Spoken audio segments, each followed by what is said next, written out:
Artis-artis ini comeback dengan luar biasa. Selamat datang di Watch Mojo. Hari ini kami menghitung mundur 10 aktor yang menyelamatkan karir mereka dalam satu penampilan. You ever see 127 Hours? Spoiler alert. Untuk daftar ini, kita akan melihat aktor yang mengubah karirnya dengan satu film. Kami akan memperhitungkan karir mereka sebelum dan sesudah peran tertentu, juga kepopuleran perannya. Apakah aktor tersebut akhirnya kembali tenar setelah ada peningkatan di performance di film tersebut? Nomor 10, Ryan Reynolds, Deadpool, film Deadpool. Oh, hello. I know, right? Whose balls did I have to fondle to get my very own movie? I can't tell you, but it does rhyme with Pulverine. Meskipun menjadi bintang film yang paling disukai, Ryan Reynolds dihantam dengan rentetan bom box office di awal tahun 2010. Seperti yang dia katakan pada kita, Green Lantern tahun 2011 jauh dari harapan DC untuk hero istimewa pertama mereka. And please don't make the super suit green or animated. Kami tahu dia cocok menjadi Deadpool, tapi kesalahan studio di karakter X-Men Wolverine Origins sulit membangkitkan rasa percaya. Wait, is that you? Striker finally figured out how to shut you up. Untungnya, dia dapat film dari komik yang kita impikan di tahun 2016 dan hasilnya sangat memuaskan. Kita harus berterima kasih pada siapapun yang merilis test footage, terlepas dari apakah nama orang tersebut sama dengan Shemian Schmeinholz. Besides, nobody's getting hurt.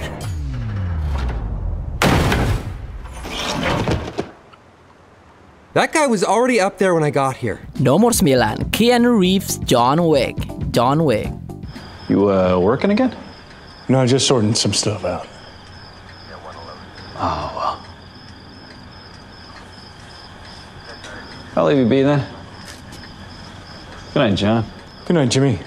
Kita sudah lama tahu kalau Keanu Reeves menjadi jagoan di film, seperti yang dibuktikan oleh film Matrix pertama. Tapi sequelnya mendapat tanggapan yang buruk seperti The Day the Earth Stood Still dan 47 Ronin, mengisyaratkan hari-hari terbaik sang artis telah berlalu. Seperti yang diungkapkan dalam meme Sid Keanu, kita tidak pernah menganggapnya sebagai aktor besar. Penggemar setia berharap peran yang sempurna untuknya akan datang. Seseorang pasti mendengarnya karena film John Wick perlahan menjadi film blockbuster yang sukses. Hey, John. Hey, Harry. Everything all right? Yeah. Everything's fine. Reeves Mania menjadi begitu besar sehingga Matrix 4 secara praktis berubah dari rumor menjadi kenyataan. People keep asking if I'm back, and I haven't really had an answer. But now, yeah, I'm thinking I'm back. Nomor 8, Michael Keaton, Regan Thompson, Birdman. And the next time you screech, it'll explode into millions of eardrums.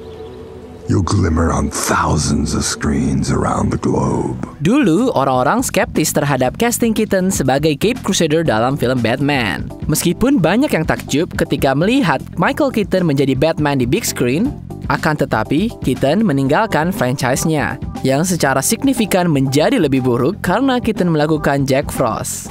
You the man! No, you the man! No, I'm the snowman! Keaton tidak terdengar selama tahun 2000-an, tapi kami yakin karirnya di Birdman tahun 2014 terlalu sayang untuk dilewatkan. Listen, hold on. That wasn't an accident. What do you mean? I made it happen. Oh, okay. Film ini menerima review yang sangat baik sehingga memenangkan film terbaik dan menjadikan Keaton nominasi Oscar. Sejak itu Keaton main di banyak film besar, selain memainkan peran bertema burung di film superhero sebagai Vulture di MCU. There you go, Mason.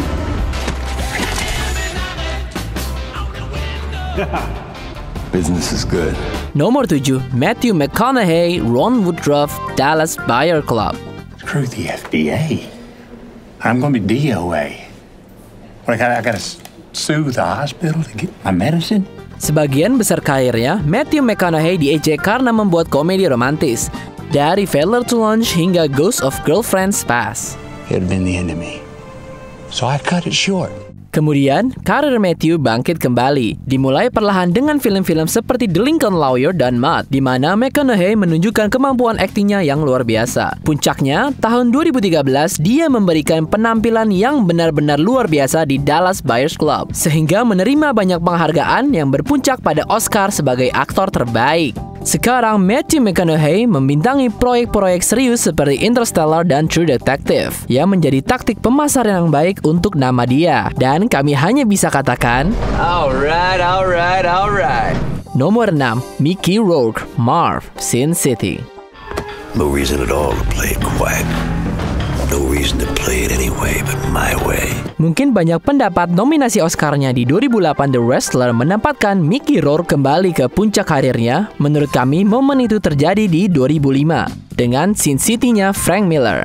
Dalam film thriller, ia berperan sebagai Marv, seseorang yang ingin balas dendam dan membersihkan namanya atas kematian kekasihnya. Meskipun film ini banyak karakter yang berkesan, tapi ia bersinar karena ia memiliki persona pria tangguh yang kita kenal sejak saat itu. Lalu ia bergabung dengan film superhero di Iron Man 2 dan mengulang perannya sebagai Marv di Sin City: A Dame to Kill For tahun 2014. Looks like trouble. Looks like Christmas. Nomor 5, Robert Pattinson, Connie Nicholas, Good Time. You guys could have done that without you standing next to me being strong. No. Are you feeling this? Are you feeling because I'm feeling right now? Di awal karirnya, Robert Pattinson tidak bisa lepas dengan embel-embel The Twilight Saga.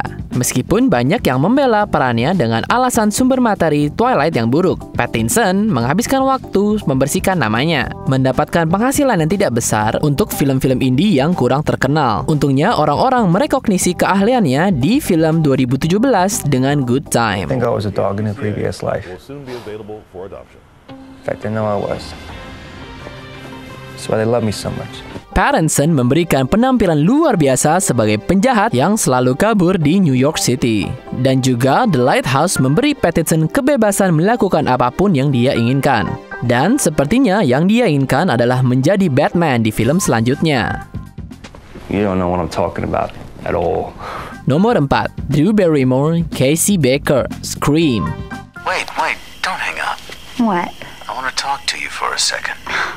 Lama disebut sebagai America's Sweetheart, aktris cilik Drew Barrymore terpuruk di masa remajanya karena ia mengalami banyak masalah. Pada saat Scream keluar di tahun 96, orang-orang tertarik melihat apa yang akan dia lakukan di usia 20-an sebagai bintang di slasher movie. You never told me your name. Why do you want to know my name? I want to know who I'm looking at. Mereka terkejut karena nama terbesar di film itu dibunuh di adegan pembuka. Tentu itu adalah peran kecil, tapi itu mengejutkan kami dan sangat memorable. Dia melanjutkan karirnya sebagai pemeran utama komedi romantis dalam film seperti Wedding Singer dan Never Been Kissed. Ternyata peran kecil itu berefek besar.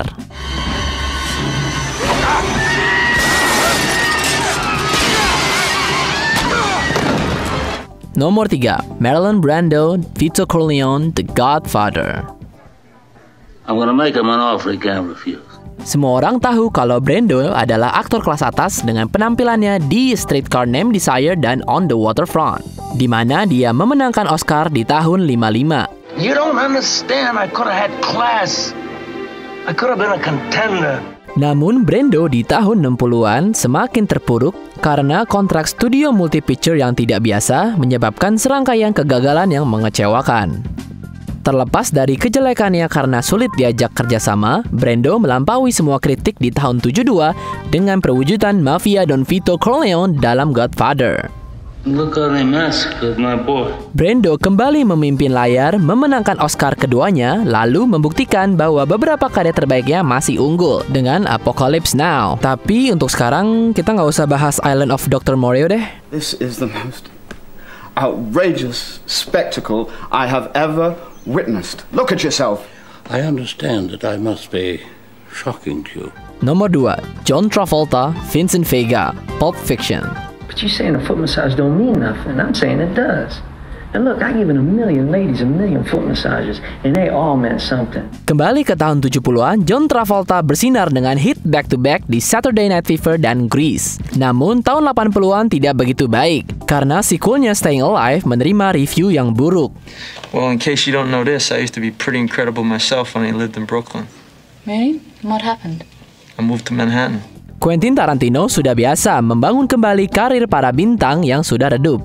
Dimulai dengan John Travolta sebagai Vincent Vega dalam Pulp Fiction di tahun 1994. Tanpa ini, kita mungkin tidak bisa melihat penampilan yang luar biasa di Face Off. Tentu, Travolta menodai citranya di tahun 2000 dengan Battlefield Earth.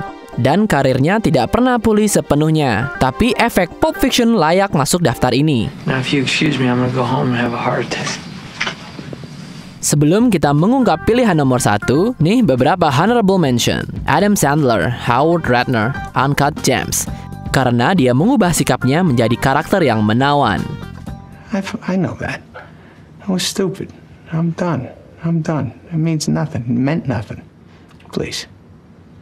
I'm begging you, just give me another shot. Jennifer Lopez, Ramona Vega, Hustlers. Karena dia buktikan dia bisa memainkan karakter dengan baik. No, baby, this game is rigged. And it does not reward people who play by the rules.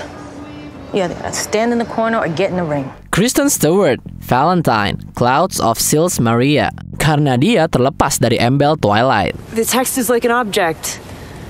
It's going to change perspective based on where you're standing. I don't know. Renee Zellweger, Judy Garland, Judy. Dia membuktikan kalau dia bisa memenangkan penghargaan. I love you. Oh. You won't forget me, will you? Promise you won't. Sebelum lanjut, jangan lupa untuk subscribe dan tekan tombol bel untuk notifikasi tentang video terbaru kami. Kamu juga punya pilihan untuk menerima notifikasi di sebagian video kami. Jika menggunakan handphone, pastikan ke bagian pengaturan dan nyalakan notifikasi. Nomor 1, Robert Downey Jr., Tony Stark, Iron Man. Emang udah dia nggak sih yang paling cocok? Seperti yang sudah diketahui, Robert Downey Jr. mengalami masa kelam yang parah di akhir tahun 90-an dan awal 2000, membuatnya berjuang keras melawan narkoba. You have a lot of nerve showing up here tonight. Can I at least get a reaction from you? Panic. I would say panic. Ini berdampak besar pada karirnya dan orang-orang terkejut dengan perannya sebagai Iron Man di MCU meskipun dia baru saja sembuh dari candunya. I'm just not the hero type, clearly. With this laundry list of character defects, all the mistakes I made, largely public. Semua kritik hilang ketika film itu dirilis, karena Downey mendapat banyak pujian sebagai bintang dari salah satu film superhero terbaik panjang masa. Dari sini, franchise film berpenghasilan tinggi dibentuk dalam Marvel Cinematic Universe, di mana Downey dibekerjakan selama 11 tahun dan menjadikannya salah satu bintang dengan bayaran tertinggi. I am Iron Man.